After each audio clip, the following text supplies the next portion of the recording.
ये अनुपम महापुरुष अपनी ध्यान साधना से, अपने चिंतन से, अपने पुरुषार्थ से संसार को एक नए उजाले की ओर ले जा रहा है। उजाला ज्ञान का, उजाला ध्यान का,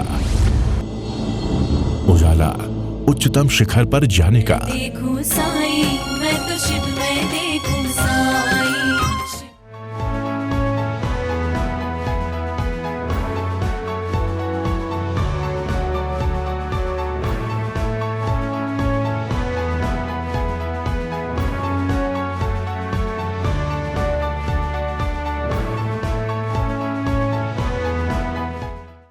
हम चाहते अपने मालिक, जैसे महावीर अपने मालिक बने थे, तुम भी अपने मालिक बन जाओ।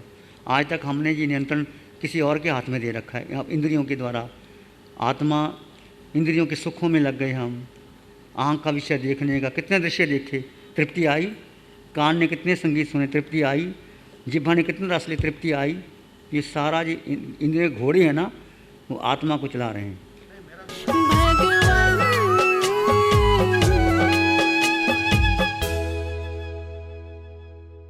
संचालन जैसा कर्म करोगे वैसा आत्मा बन। जैसे बीज डालोगे, मिर्च का बीज डालोगे तो मिर्च का पौधा आएगा। तुम आत्मा ने विभाग दशा में जो कर्म किया है, उस आत्मा को उस गति योनि में जाना पड़ेगा। कोई ऊपर नियंत्रण नहीं बैठा, तुम ही नियंत्रण करने वाले, तुम ही सिद्ध होने वाले हो और तुम ही बंधन में बनने वाले हो।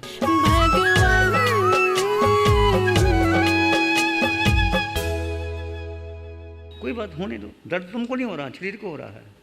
ये भेद ज्ञान की साधना है। दर्द तुमको नहीं हो रहा, शरीर को हो रहा है। तुम शरीर हो ही नहीं, दर्द शरीर को हो रहा है, शशि डांगी को हो रहा है, मुझको नहीं हो रहा।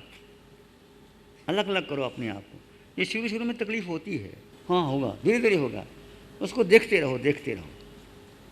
आत्मा का स्वभाव है, देखते रहो, देखते रहो, अपने आप ठीक होगा।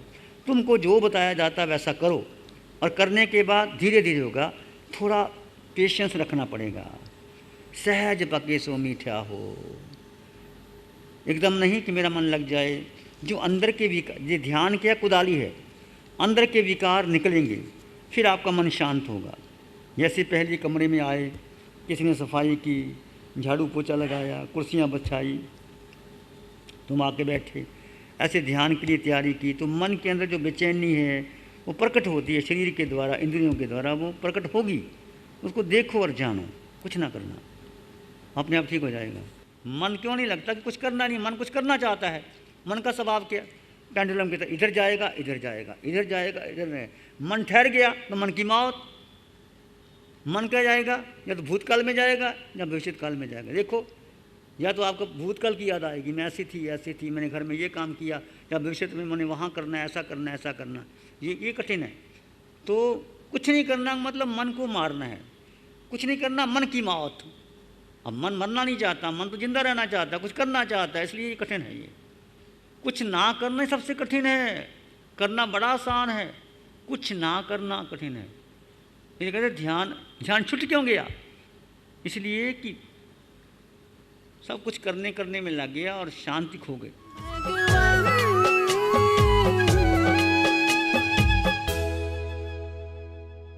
अब पास आत्मा ही परमात्मा है, तो आत्मा तुम, परमात्मा भी तुम, ध्यान भी तुम, ध्याता भी तुम, ध्येय तुम्हारा मोक्ष का एक ही बात है।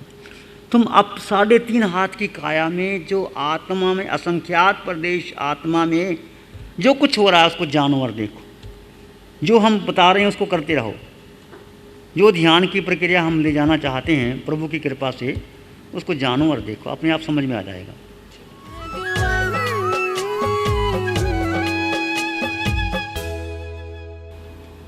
कर्म हम प्रतिपल प्रतिक्षण कर्म बांधते हैं और कर्म काटते भी हैं। बहुत से कर्म आपके तप से, ध्यान से, मंगल मैत्री से कट जाते हैं। कुछ कर्म ऐसे हैं आपको भोगने ही पड़ते हैं। जैसे भगवान महावीर ने कानों में केले ठुकवाए, वो ऐसा निकाचित कर्म था, इस भाव से बांधे। जब व्यक्ति बहुत क्रोध से, मोह से, लोभ से, तीव्र रस से कर्म बांधता है तो उसको भुगतान करना पड़ता है। यदि सहज भाव में हुआ, जैसे आपने किसी को कुछ कहा, आपने सॉरी मान ली, चल गया, कपड़ा मैला है, झटक दिया, साफ़ हो गया। बहुत मैला है, साबुन लगा दी। और नहीं मैला हुआ तो फिर और क्या लगाते हैं आप? ऑल आउट लगाते हैं, क्या लगाते हैं? ऐसे ही जब ज़्यादा कर्म चिपकने होते हैं तो तप से, ध्यान से, उसको उस भाव से करने पड़ते हैं। ये कर्म थ्योरी है।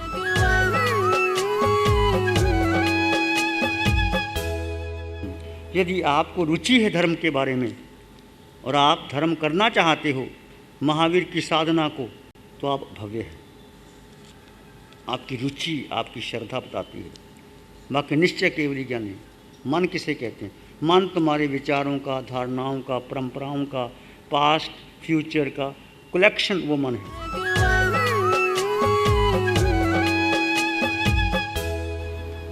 कर्म हम प्रतिपल प्रतिक्षण कर्म बांधते हैं और कर्म काटते भी हैं। बहुत से कर्म आपके तप से, ध्यान से, मंगल मैत्री से कट जाते हैं। कुछ कर्म ऐसे हैं आपको भोगने ही पड़ते हैं। जैसे भगवान महावीर ने कानों में केले ठुकवाए, वो ऐसा निकाचित कर्म था, इस भाव से बांधे। जब व्यक्ति बहुत क्रोध से, मोह से, लोभ से, तीव्र रस से कर्म बांधता है तो उसको भुगतान करना पड़ता है। यदि सहज भाव में हुआ, जैसे आपने किसी को कुछ कहा, आपने सॉरी मान ली, चल गया। कपड़ा मैला है, झटक दिया, साफ़ हो गया।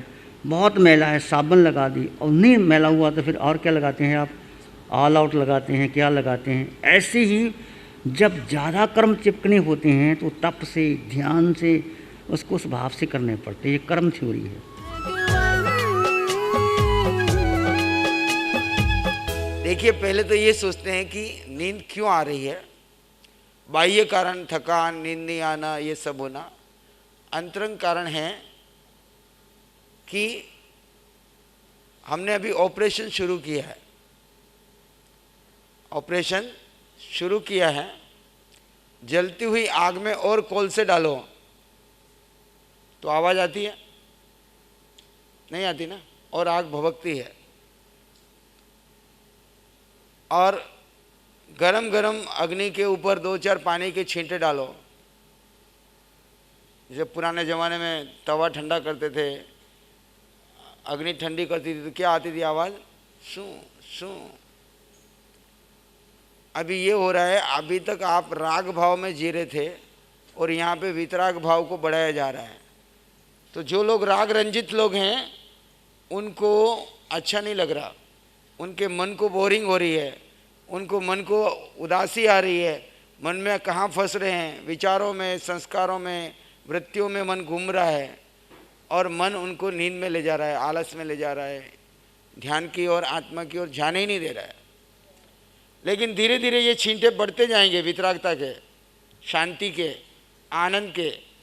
तो आपने देखना कि आप सोना चाहोगे फिर भी नींद नहीं आएगी, आपकी जागरूकता बढ़ती जाएगी।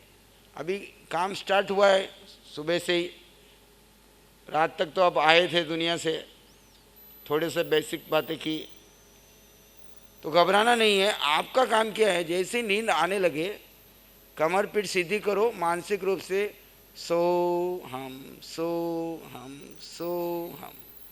वो नींद लेने लगे और आप उसको नींद में सुला दो तो फिर आपका पुरुषार्थ क्या रहा, आपका पराक्रम क्या हुआ। 2-3 महीने में देख रहा हूँ कि भी इनकी सीट ही चेंज करा दूंगी। अभी भगवान आएंगे तो डांट पड़ेगी तुम लोगों को। मैं तो अभी चला रहा हूँ, चलो कोई बात नहीं, बच्चे हैं अभी, नए नए हैं, सीख जाएंगे। वो लोग बस जैसे ही ध्यान शुरू होता है ना, कुर्सी ऐसे लेके मुंह खोल के आराम से, हाँ 2-4 लोगों को मैं देख रहा हूँ, 1-2 नहीं, हर ध्यान में ऐसे देख रहा हूँ, तभी मुझे खड़ा करने पड़ा। आपका पुरुषार्थ ये है कि थोड़ी देर शुरुआत में ध्यान में बैठे, जब तक चित्त लगे बैठे रहो। जैसे लगे मन बोर होने लगा, मन चालाकी खेलने लगा, नींद में ले जाने लगा, मानसिक रूप से सो हम लंबे गहरे सांस ले लो 2-4, जागरूकता बनाए रखो। अगर हमने ध्यान में बिठाया लंबे समय और आप प्रमाद में चले गए तो आपका सारा समय वेस्ट चला जाएगा, कुछ हाथ में नहीं आएगा। अगर आपने दृष्टा भाव में रहते पराक्रम करते रहे तो वो मन की चालाकियाँ खत्म होती जाएगी, वितराग भाव बढ़ता जाएगा, धीरे धीरे आप देखना दोपहर शाम तक आप 1 घंटा आराम से बिना किसी तकलीफ के आनंदपूर्वक बैठने लग जाओगे। तो इस चालाकियों में फंसना नहीं है। जिन जिन को प्रमाद आ रहा है वो कुर्सी पे थोड़ा सा आगे खिसक करके कमर सीधा करके बैठें, लंबे गहरे सांस ले लें, सोहम कर लें। और ज़्यादा आ रहा है तो अपने स्थान पर खड़े हो जाएं, 5 मिनट खड़े रह करके ध्यान कर लो, अपने आप नींद भाग जाएगी। देखते हैं खड़े रहने के बाद किसी को नींद आती है। खड़े रह के अभी ध्यान करा, किसी को नींद आई थी? शुरुआत इस ध्यान की खड़े रह के हुई थी ना। लेकिन जैसे ही बैठे हैं लग्जरियस आराम से नींद। माना आप कल बहुत लंबे कोई यात्रा करके आए, कोई दूर दूर से आए, थके हुए थे, नींद नहीं हुई। नींद से 15 मिनट का ध्यान आपको 1 घंटे की नींद के बराबर विश्राम देता है। दिमाग से निकाल दो कि मेरे को नींद नहीं आई, जितनी आवश्यक थी उतनी आ गई। अब ध्यान के समय में नींद नहीं लूँगा, पूरी जागरूकता रखूँगा, फिर विश्राम करेंगे, जरूरत होगी तो अपने आप आ जाएगा। शिवमंदिर स्वामी का, तीर्थंकर का, किसका ध्यान करें? हाँ जी, आपको किसका ध्यान करना है? मूर्ति का, तीर्थंकरों की मूर्तियों का? देखिए, सिर्फ एक आत्मा का ध्यान करना है। आत्मा आपके रोम रोम में है। एक भी जगह शरीर में ऐसी नहीं है जहाँ आत्मा नहीं है। सिर्फ ऊपर के बालों की जड़ों को छोड़ के, ऊपर के बाल काटो आपको तकलीफ नहीं होती है, मतलब वहाँ आत्मा नहीं है। लेकिन जड़ से निकालो तो, नाखून आगे के काट दो तब कुछ नहीं होता, लेकिन थोड़ा सा सचित नाखून काट दो जहाँ पे आत्मा प्रदेश है। तो जहाँ जहाँ आपको वेदना का अनुभव हो रहा है वहाँ वहाँ आत्मा प्रदेश, आत्मा विद्यमान है। तो अपने ही खुद का ही ध्यान करना है। किसका ध्यान करना है? आज तक पर का ध्यान किया, किसी मूर्ति का, किसी मंत्र का, किसी जाप का, किसी तीर्थंकर का, किसी गुरु का। ये ध्यान थोड़ा कठिन है पर बहुत सरल है। मूर्ति के ऊपर ध्यान लगाना बहुत सरल है, बाद में आप उस मूर्ति को पकड़ लोगे, उसको छुड़ाने के लिए फिर मेहनत करनी पड़ेगी। समझ में आ रही नहीं आ रही? मूर्ति साकार है और आत्मा निराकार है, इसलिए आपको निराकार आलंबन दिया है। श्वास और सोहम सब में है, ये श्वास सब में है। हिंदू, मुस्लिम, जैन, सिख, ईसाई, दिगंबर, श्वेतांबर, स्थानकवासी, तेरापंथी, कोई इसमें विरोध है? सो हम, सो यानी वो, हम यानी मैं आत्मा और वो परमात्मा दोनों समान हैं।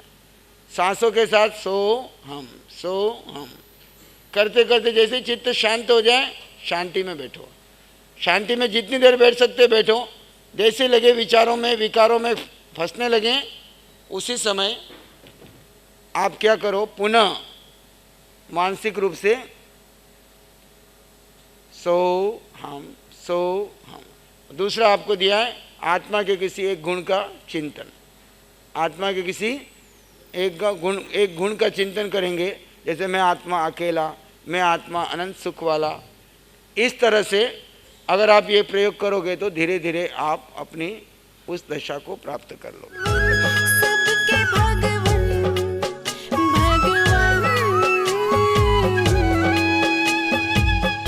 मेरे लिए सुख की डेफिनेशन एज बिफोर क्या थी?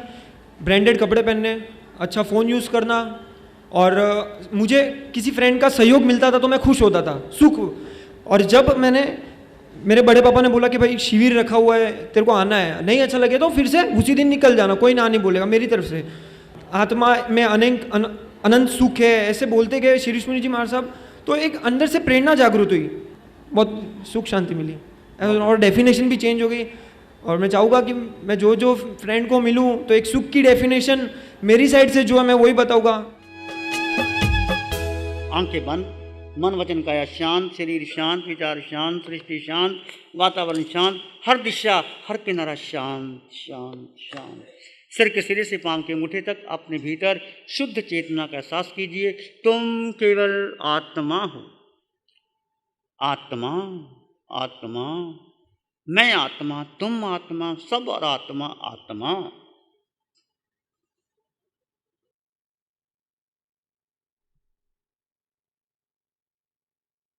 हर श्वास में आत्मरमन, आत्मचिंतन।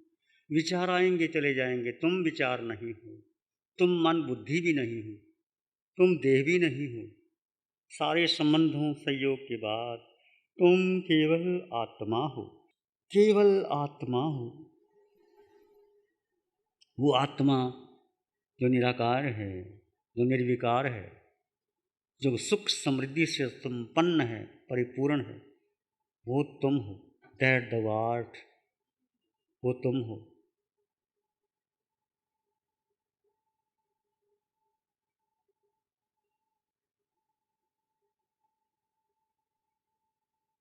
इसी में एक लंबा गहरा श्वास लें।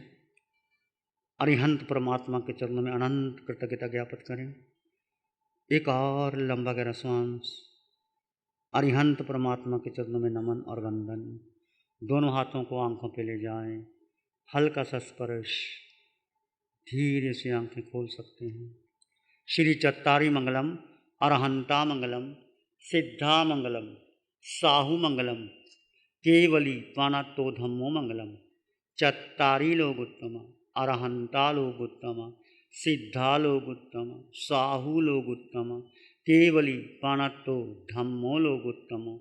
चत्तारी शरणं पवज्जामि, अरहन्ते शरणं पवज्जामि, सिद्धे शरणं पवज्जामि, साहू शरणं पवज्जामि, केवली पाणत्तं धम्मं शरणं पवज्जामि।